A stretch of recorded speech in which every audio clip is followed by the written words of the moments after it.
एक लड़की मंडप की अग्नि में फेरे लेकर ससुराल जाती है, लेकिन कुछ समय बाद उसे दहेज की आग में जलाकर मार दिया जाता है। ग्रेटर नोएडा में 26 साल की निक्की भाटी की सस्पिशियस हालत में जलकर मौत हो जाती है।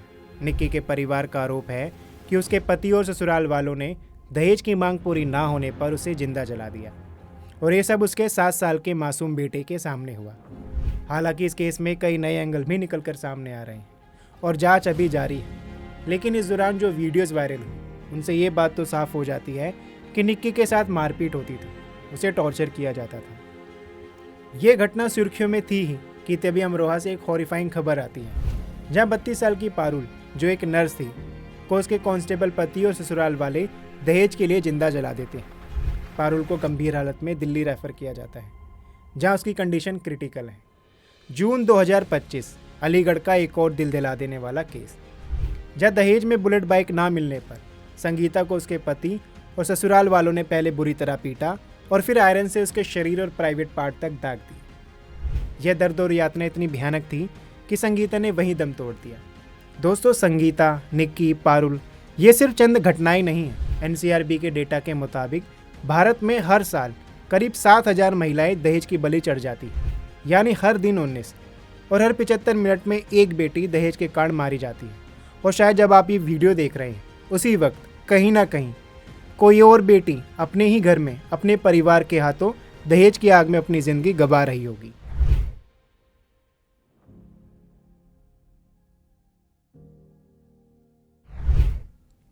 दोस्तों, दहेज ये कोई आज की समस्या नहीं है। इसकी जड़ें सदियों पुरानी परंपराओं में है। पुराने समय में इसे स्त्रीधन कहा जाता था, यानी वह धन संपत्ति जो माता पिता अपनी इच्छा से बेटी को दिया करते थे ताकि उसका भविष्य सुरक्षित रहे और नया घर परिवार आसानी से बस सके। ये एक तरह का स्नेह, संरक्षण और बेटी के अधिकार का प्रतीक माना जाता था। लेकिन वक्त के साथ ये परंपरा बदल गई। जो चीज़ कभी अधिकार और मर्जी थी वह अब मांग बन गई, और यही मांग समाज के लिए बोझ और बेटियों के लिए अभिशाप बन गई। आज हालत यह है कि शादी का जिक्र होते ही सबसे पहले दहेज का हिसाब लगाया जाने लगता है, और कई बार तो यही मांगे शादियों को शुरू होने से पहले ही तोड़ देती है। जैसे कानपुर, दिसंबर 2024 का मामला, जहां दूल्हे ने शादी से ठीक 5 दिन पहले दहेज में कार की मांग कर दी। जब लड़की वाले ने मना करा तो लड़के का परिवार शादी से पीछे हट गया और शादी कैंसिल कर दी। सोचिए, जो पल जीवन का सबसे खुशहाल पल होना चाहिए था, वही पल एक सौदेबाजी बनकर रह गया। इसी तरह जून 2023 कानपुर में मंडप तक पहुंचे दूल्हे ने अचानक बुलेट बाइक और 1 लाख रुपए की मांग कर दी। लड़की वालों के लिए मुमकिन नहीं था। नतीजा ये हुआ कि शादी वहीं टूट गई और मामला थाने तक पहुंचा। लेकिन दोस्तों, ये सिर्फ शादी टूटने तक की बात नहीं, क्योंकि जब लालच शादी से पहले इतना खुला है तो सोचिए शादी के बाद क्या होता होगा। और अगर कभी ये मांगे मान भी ली जाए तो उम्मीद रहती कि शायद शादी के बाद सब ठीक हो जाएगा, लेकिन असलियत इसके उलट होती। लालच का सिलसिला वहीं से और बढ़ जाता। शादी के बाद वही लड़की रोज रोज तानों और मारपीट का सामना करती। कभी और पैसों की मांग, कभी और गहनों की मांग, तो कभी गाड़ी बदलने की जिद। और जब लड़की का परिवार इन्हें पूरा नहीं कर पाता तो अंत में यही लालच उस लड़की की जान ले लेते। इसका सबसे दर्दनाक उदाहरण है अमरोहा की गुलफिजा का केस। गुलफिजा को उसके पति और ससुराल वालों ने 10 लाख रुपए और कार की मांग पूरी ना होने पर तेजाब पीने के लिए मजबूर किया। 17 दिनों की संघर्षपूर्ण जिंदगी के बाद गुलफिजा की मौत हो गई। यानी दहेज ये सिर्फ कोई रस्म या रिवाज नहीं रहा, बल्कि समाज की वह हकीकत बन चुका है जो बेटियों की ज़िंदगी छीन लेता है। और ये ज़िंदगी छीनना सिर्फ शादी के बाद ही नहीं होता, बल्कि कई बार तो दहेज का डर इतना गहरा होता है कि बेटियों को जन्म लेने ही नहीं दिया जाता। भारत में हर साल करीब 5 लाख बच्चियां गर्भ में ही मार दी जाती है। 1987 से 2016 के बीच 1,35,00,000 बच्चियों जन्म से पहले ही मार दी गई। दोस्तों, ये नंबर पूरी दिल्ली की आधी आबादी से भी ज़्यादा है, और अगर यही हाल रहा तो 2017 से 2030 तक और 68 लाख बेटियां जन्म से पहले ही मार दी जाएंगी।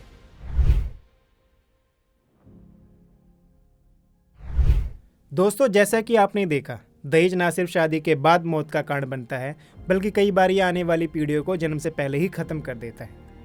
लेकिन यहाँ सोचने वाली बात यह है कि जो प्रथा बेटियों को इस हद तक मिटा रही है, वो आखिर इतनी मजबूत कैसे है? क्यों आज भी दहेज मांगना एक परंपरा समझा जाता है, और क्यों समाज इसे अपराध नहीं मानता? असल में इसकी कोई एक वजह नहीं है, बल्कि कई गहरी जड़ें हैं जो हमारे समाज की मानसिकता में बसी हुई है। सबसे बड़ी वजह है आर्थिक लालच। कई परिवार लड़के की शादी को एक इन्वेस्टमेंट अपॉर्चुनिटी की तरह देखते हैं। उनकी सोच होती है कि हमने लड़के को पढ़ाया लिखाया, अब उसका फ़ायदा भी उठाना चाहिए। जैसे अगर लड़का डॉक्टर है तो उसका रेट अलग, इंजीनियर है तो उसका रेट अलग, और अगर गवर्नमेंट जॉब है तो उसका रेट अलग। यानी लड़के को एक प्रोडक्ट की तरह बेचा जाता है और उसके क्वालिफिकेशन के हिसाब से दहेज तय किया जाता है। और कई बार तो जो परिवार खुद फाइनेंशियली वीक होते हैं वही सबसे ज़्यादा दहेज की डिमांड करते हैं। हमारे समाज में आज भी बेटियों को पराया धन माना जाता है। जन्म से ही पेरेंट्स को लगता है कि बेटियां तो एक दिन चली जाएगी, इसलिए उसमें इन्वेस्टमेंट नहीं बल्कि उसकी विदाई की तैयारी की जाती है। बेटे को उत्तराधिकार और फैमिली का सपोर्ट माना जाता है और लड़कियों को बोझ और दूसरे घर का हिस्सा। हमारे समाज में एक अजीब सा कॉन्ट्रडिक्शन है। अक्सर लोग कहते हैं कि दहेज गलत है, लेकिन शादी के समय वही लोग पूछते हैं कि दहेज में क्या और कितना दिया। लड़की के परिवार वाले डरते हैं, अगर कम दहेज दिया तो समाज में बेइज्जती होगी, और अगर कुछ नहीं दिया तो फिर लोग कहेंगे इतना कंजूस परिवार, बेटी के लिए कुछ नहीं किया। यही दबाव उन्हें मजबूर करता है कि वह अपनी औकात से ज़्यादा खर्च करें, चाहे इसके लिए कर्ज लेना पड़े या अपनी प्रॉपर्टी तक बेचनी पड़े। फिल्म और टीवी सीरियल में भी वेडिंग को बहुत ग्लैमराइज तरीके से शो किया जाता है। सोशल मीडिया पर कई वेडिंग वीडियोस वायरल होती है जहां लोग खुलेआम प्राउडली बताते हैं कि हमने दहेज में क्या और कितना दिया। इससे लोगों में एक्सपेक्टेशन बढ़ती है और ये दहेज के इस कल्चर को और नॉर्मलाइज करता है। और सबसे बड़ी समस्या ये है कि जब भी दहेज की डिमांड होती है तो लड़की का परिवार चुप रह जाता है। उनकी सोच होती है कि चलो एक बार शादी हो जाए, बाद में तो सब ठीक हो जाएगा। लेकिन सबसे बड़ी गलती यही होती है, क्योंकि जो परिवार शादी से पहले इतना लालच दिखा रहा है वो शादी के बाद और भी डिमांडें करता है, और फिर शुरू होता है टॉर्चर, हैरेसमेंट और अंत में जलाकर मार देने तक का सिलसिला। डाउरी प्रोहिबिशन एक्ट 1961 से मौजूद है, लेकिन इसका प्रॉपर इम्प्लीमेंटेशन नहीं है। ज़्यादातर केसेस में प्रूव करना मुश्किल होता है कि डेथ डाउरी के कारण हुई थी या एक्सीडेंट थी। पुलिस अक्सर इन केसेस को सीरियसली नहीं लेती और हमारा जस्टिस सिस्टम इतना स्लो है कि न्याय मिलते मिलते कई साल निकल जाते हैं। ये सभी कारण मिलकर दहेज की इस प्रथा को और मजबूत बनाते हैं, और जब तक ये सभी मेंटालिटी चेंज नहीं होगी तब तक निक्की, पारुल, संगीता जैसी महिलाएं इसका शिकार होती रहेंगी।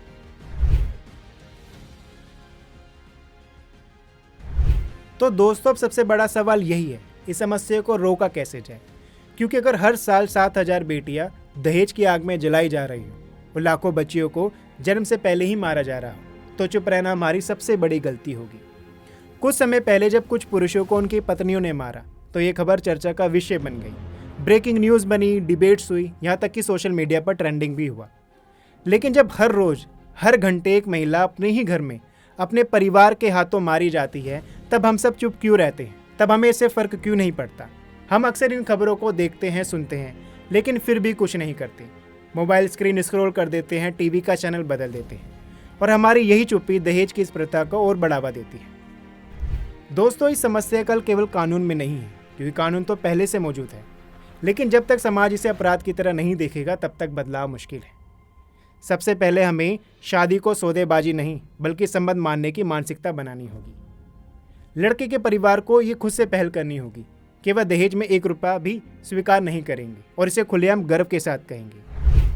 पेरेंट्स को साफ मना करना होगा कि शादी में किसी भी दहेज मांग को स्वीकार नहीं करेंगे। समाज को इस पर खुलकर आवाज़ उठानी होगी। जब भी शादी में दहेज की मांग हो तो तालियां बजाने के बजाय सवाल खड़े होने चाहिए। युवा पीढ़ी, खासकर अगर हम लड़के एकजुट होकर कह दें कि हमें दहेज नहीं चाहिए, तो आधी समस्या वहीं ख़त्म हो जाएगी। और सबसे ज़रूरी बात, हर माता पिता को अपनी बेटी को यह भरोसा देना होगा, भविष्य में अगर वो कभी भी किसी हिंसा या लालच का शिकार होती है तो उसके अपने ही सबसे पहले उसके साथ होंगे, क्योंकि डर और चुप्पी दहेज की इस प्रथा को और मजबूत बनाते हैं।